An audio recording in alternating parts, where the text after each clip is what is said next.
Hello everyone, welcome back to K Guru channel bye निर्मल गुप्ता। प्यारे बच्चों, आज हम शिक्षा निदेशालय द्वारा आई हुई 7th क्लास की हिंदी की कार्यपत्रक नंबर 26 सॉल्व करेंगे, जो कि 24 दिसंबर 2020 के लिए है। तो सभी बच्चे अपनी वर्कशीट पर अपना नाम लिखेंगे, कक्षा अध्यापक का नाम लिखेंगे और पाठ का नाम लिखेंगे आश्रम का अनुमानित व्यय। ये बच्चों आपका पाठ है जिससे संबंधित वर्कशीट हम आज पढ़ेंगे। आश्रम का अनुमानित व्यय पाठ में गांधी जी ने दक्षिण अफ्रीका से लौटकर अहमदाबाद में आश्रम बनाने के लिए जो अनुमान लगाया उसका विवरण उन्होंने स्वयं इस पाठ में दिया है। बच्चों, आप सभी जानते हैं कि गांधी जी अपनी शिक्षा पूरी करने के लिए कहाँ गए थे? दक्षिण अफ्रीका। और दक्षिण अफ्रीका में उन्होंने वकालत भी की थी और वकालत करने के बाद जब वो भारत वापस आए थे तो उन्होंने यहाँ की स्थिति को देखते हुए दोबारा विदेश न जाने का निर्णय किया और अहमदाबाद में एक आश्रम खोला।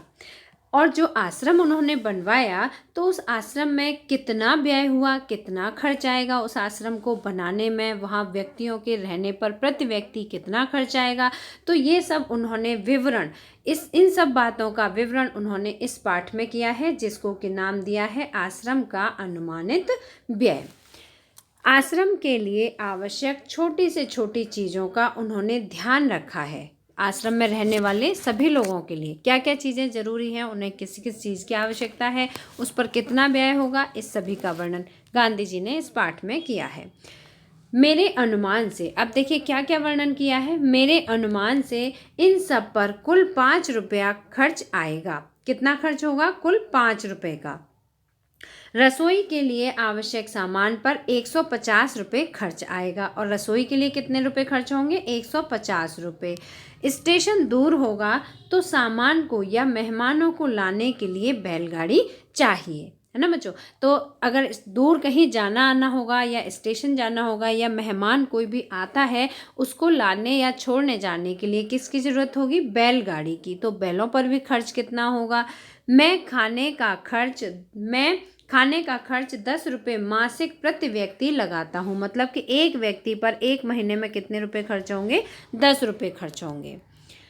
मैं नहीं समझता कि हम यह खर्च पहले वर्ष में निकाल सकेंगे। मतलब हम खर्च तो इतना कर देंगे लेकिन हमें कहीं से इनकम भी तो होनी चाहिए, तो हम इतना खर्च एक वर्ष में नहीं निकाल पाएंगे। वर्ष में औसतन 50 लोगों का खर्च 6,000 रुपये आएगा। अब अगर इस आश्रम में 50 लोग रहते हैं तो उन पर औसतन कितना रुपया खर्च होगा? 6,000 रुपये खर्च होगा पूरे साल का।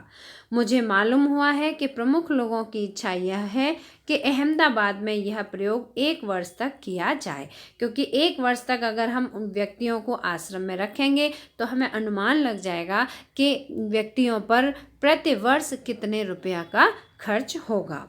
यदि ऐसा हो तो अहमदाबाद को ऊपर बताया गया सब खर्च उठाना चाहिए।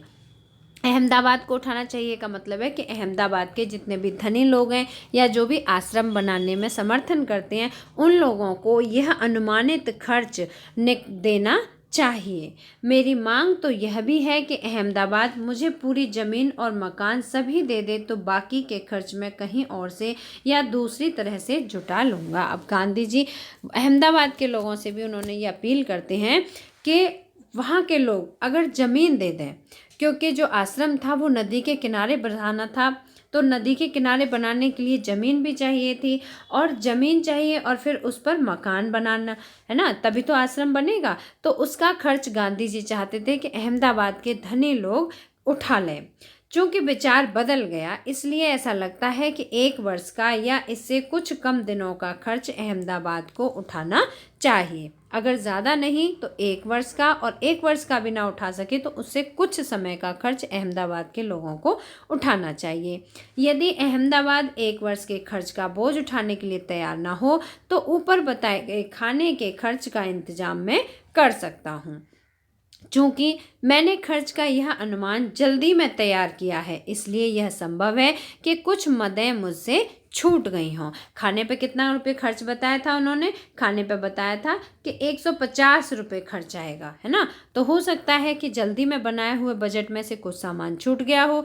तो इसके अतिरिक्त खाने के खर्च के सिवा मुझे स्थानीय स्थितियों की जानकारी नहीं है, इसलिए मेरे अनुमान में कुछ भूलें भी हो सकती हैं। हो सकता है कि मेरे अनुमान से कुछ वस्तुएं रह गई हों जिनका कि व्यय मैं इसमें जोड़ना भूल गया हूँ।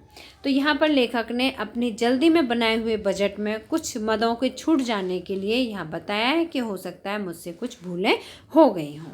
अब बच्चों यहाँ पहला प्रश्न दिया गया है, यहाँ मैं का प्रयोग किसके लिए हुआ है। तो मैं का प्रयोग किसके लिए हुआ है, हमारे राष्ट्रपिता महात्मा गांधी जी के लिए हुआ है। ठीक है बच्चों, तो पहले प्रश्न के उत्तर में ये लिखेंगे, मैं का प्रयोग, मैं शब्द का प्रयोग राष्ट्रपिता महात्मा गांधी जी के लिए हुआ है।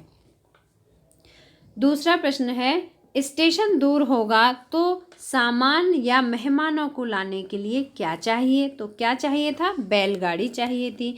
तो दूसरे प्रश्न का उत्तर लिखेंगे, स्टेशन दूर होगा तो सामान व मेहमानों को लाने के लिए बैलगाड़ी चाहिए। तीसरा प्रश्न है, लोगों की इच्छा के अनुसार अहमदाबाद में यह प्रयोग कितने वर्ष तक किया जाए। तो बच्चों कितने वर्ष तक किया जाए, 1 वर्ष तक।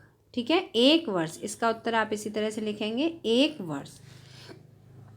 प्रश्न नंबर 4 है, मेरे अनुमान में भूलें भी हो सकती हैं।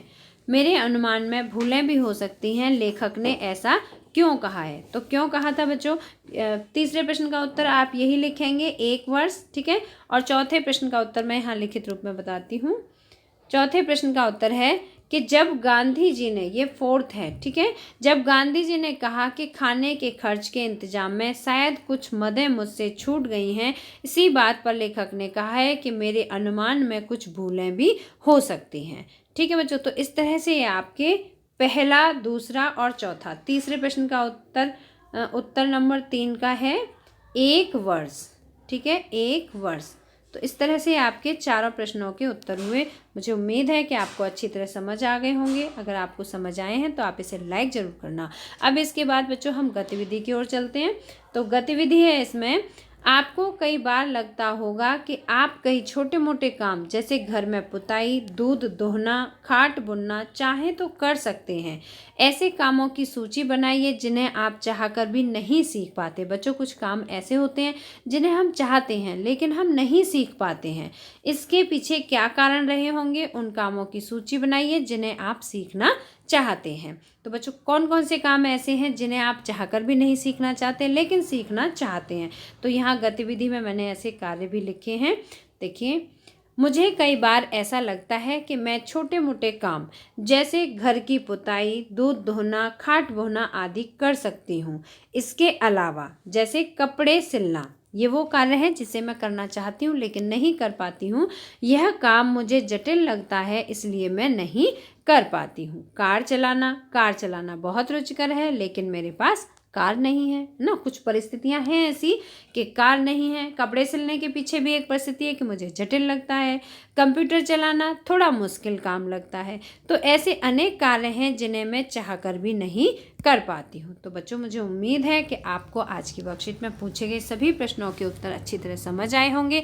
इन कार्यों के अलावा और कोई कार्य जो आपको कठिन लगते हों और जिन्हें आप करना चाहते हैं या कुछ परिस्थितिवश नहीं कर पाए हैं तो वो आप इस वर्कशीट में लिख सकते हैं गतिविधि में। तो बच्चों, अगर आपको वर्कशीट समझ आई है तो आप इसे लाइक जरूर करना, और अगर आपने अभी तक हमारे चैनल को सब्सक्राइब नहीं किया तो आज सब्सक्राइब जरूर करना। मिलते हैं फिर इसी तरह की नेक्स्ट एजुकेशनल वीडियो के साथ। Till then, bye bye, good luck to all of you.